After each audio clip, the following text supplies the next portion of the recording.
So, eto na nga yung parang lumpiang ice cream ng Taiwan. Una, magsishave sila ng peanut brittle, ilalagay sa lumpia wrapper with coriander and 2 scoops of ice cream. And yes, you heard me right. Coriander yung nilagay nila. 45 NTD nga pala to, and surprisingly, bumagay yung coriander sa ice cream with that crunchy shaved peanut brittle. This came out so good and I really liked it. After nya, naglakad-lakad kami at nakita namin tong cheese milk stick. 40 NTD bawat isa or pwede ring 3 for 100 para siyang bitcho-bitcho na merong custard sa loob. And just look at this passion fruit juice. 60 NT.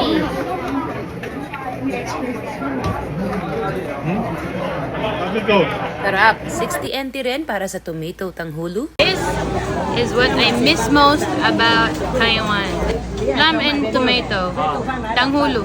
Nung hindi pa nagva-viral worldwide ang tanghulu, first time ko siya natikman sa Taiwan. Dati yung mga tanghulu dito, puro tomato or strawberry lang. And actually, gusto ko yung tomato tanghulu. Ito naman, 80 NTD for a cold brew latte. Para magising-gising naman tayo kasi at this point, maghapon na talaga tayo naglalakad. Later that night, nakita ko itong mga red Taiwanese meatballs. 60 NTD ang price niya at mukha siyang jellyfish. Served with sauce and some pickled cucumbers. Pork and chicken yung laman niya sa loob, and if you like sticky dumplings, magugustuhan mo to. Up next, kakain naman tayo ng inihaw na kuhol dito pa rin sa Jofen Old Street.